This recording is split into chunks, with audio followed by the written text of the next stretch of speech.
안녕하십니까. 신경과 전문의 이현우입니다. 나는 건강하니까 괜찮아. 바로 어제까지 그렇게 믿으셨던 74살의 박민준 어르신께서 오늘 새벽 응급실로 실려 오셨습니다. 평생 병원 신세 한 번 지지 않으셨고 어제 저녁까지만 해도 손주들과 도란도란 저녁 식사를 나누며 웃음꽃을 피우셨던 분입니다. 찜통 더위에 시원한 에어컨 바람을 쐬며 TV를 보는 것이 유일한 낙이셨죠. 사건은 오늘 아침 화장실에서 시작되었습니다. 무심코 거울을 본 순간 어르신은 자신의 얼굴이 낯설게 느껴졌습니다. 입이 한쪽으로 비뚤어져 있었고 아내를 부르려 했지만 여보라는 발음은 어처럼 뭉개졌습니다. 평생 능숙하게 사용하던 오른손으로는 칫솔조차 제대로 잡을 수 없었습니다. 그 순간 어르신은 직감하셨습니다. 아, 이것이 바로 뇌졸중이구나. 이 이야기가 바로 내일 아침 여러분이나 혹은 사랑하는 가족에게 닥칠 수 있는 현실이라면 어떠시겠습니까? 많은 분들이 뇌졸중을 추운 겨울철 질환으로 오해하시지만 이는 매우 위험한 착각입니다. 오히려 제가 30년간 응급실 현장에서 마주한 현실은 뇌졸중 환자가 무더운 여름철에 훨씬 더 많다는 것입니다. 에어컨이 켜진 안전한 집안이 오히려 뇌졸중의 함정이 될 수 있다는 사실 알고 계셨습니까? 오늘 이 글을 통해 여러분과 가족의 생명을 지킬 수 있는 귀중한 정보를 전해드리고자 합니다. 응급실에 도착하는 뇌졸중 환자 10분 중 7분은 안타깝게도 치료의 골든타임을 놓친 상태로 오십니다. 하지만 오늘 이 글을 끝까지 읽으신다면 여러분은 다른 결과를 맞이할 수 있을 것입니다. 여름철, 왜 뇌졸중이 더 위험할까요? 가장 큰 원인은 바로 탈수입니다. 여름철에는 우리 몸이 땀을 통해 많은 수분을 잃게 됩니다. 혈액의 대부분은 수분으로 이루어져 있는데 이 수분이 부족해지면 혈액은 마치 오래 끓인 죽처럼 끈적끈적해집니다. 이렇게 점도가 높아진 혈액은 혈관 속을 원활하게 흐르기 어렵고 혈전, 피떡을 쉽게 만들어냅니다. 이 혈전이 뇌로 가는 혈관을 막으면 바로 뇌경색이 발생하는 것입니다. 작년 7월 한낮에 골프를 치시다 쓰러진 71살 최진우 어르신의 사례가 이를 잘 보여줍니다. 장시간 운동을 하면서도 물을 거의 마시지 않으셨던 어르신은 심각한 탈수로 인해 혈액이 끈적해져 뇌혈관이 막히고 말았습니다. 특히 연세가 드시면 갈증을 느끼는 기능이 저하되어 몸에 수분이 부족해도 목마름을 잘 느끼지 못합니다. 따라서 의식적으로 물을 마시는 습관이 무엇보다 중요합니다. 또 다른 원인은 급격한 온도 변화입니다. 30도를 웃도는 폭염 속에서 20도 초반으로 설정된 시원한 실내로 들어가는 순간 우리 몸의 혈관은 갑작스럽게 수축합니다. 이러한 급격한 혈관의 변화는 혈압을 요동치게 만들어 뇌졸중의 방아쇠를 당길 수 있습니다. 70살의 윤서연 어머님은 시원한 백화점에서 쇼핑을 하시던 중 갑작스러운 현기증과 함께 말이 어눌해지는 증상을 겪으셨습니다. 급격한 온도차로 혈관이 수축하며 뇌로 가는 혈류량이 일시적으로 감소한 탓이었습니다. 뇌졸중의 두 얼굴, 뇌경색과 뇌출혈. 뇌졸중은 크게 두 종류로 나뉩니다. 수도관이 막히는 것과 터지는 것에 비유할 수 있습니다. 뇌경색, 혈관이 막히는 병, 전체 뇌졸중의 대부분을 차지합니다. 뇌로 영양분과 산소를 공급하는 혈관이 혈전 등으로 막혀 뇌세포가 서서히 죽어가는 질환입니다.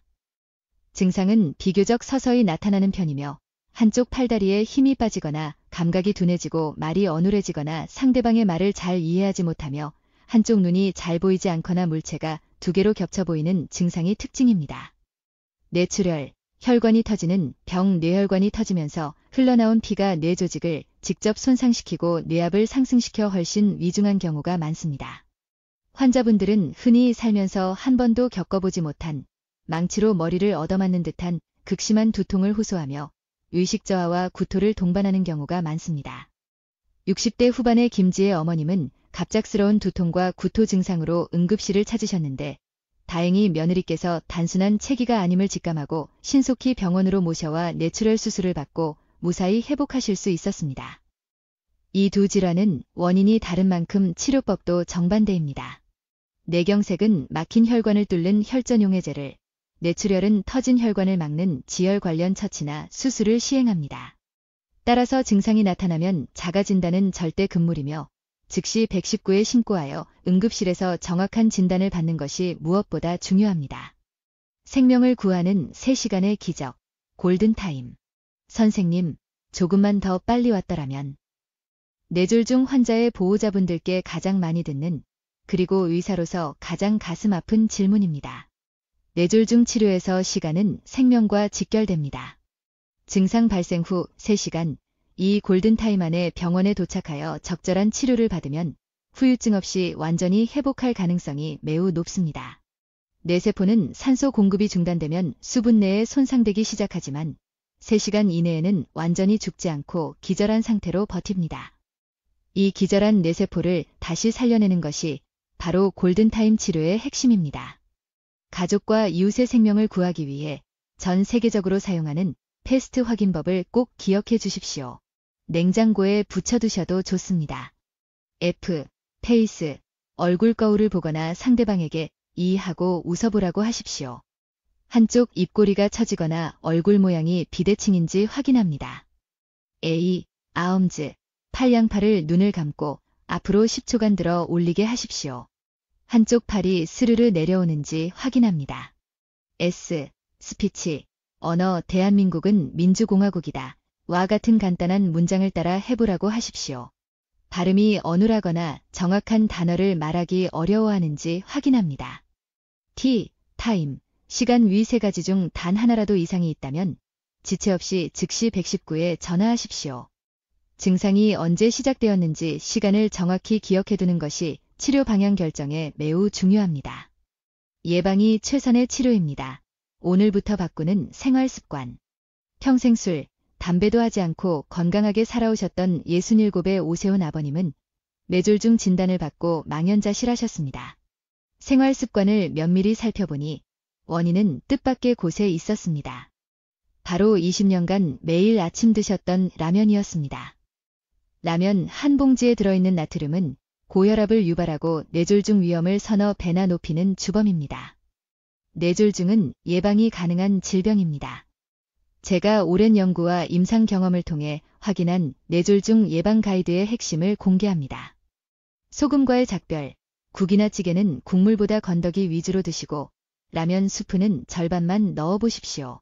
소금 대신 마늘, 양파, 후추 등 천연 향신료를 사용하면 싱겁지 않게 식단을 관리할 수 있습니다. 규칙적인 수분 섭취, 목이 마르지 않더라도 시간을 정해두고 물을 드십시오. 화장실에 다녀올 때마다 물 한 잔 마시기처럼 자신만의 규칙을 만드는 것이 좋습니다. 매일 30분 빠르게 걷기, 격렬한 운동이 아니어도 좋습니다.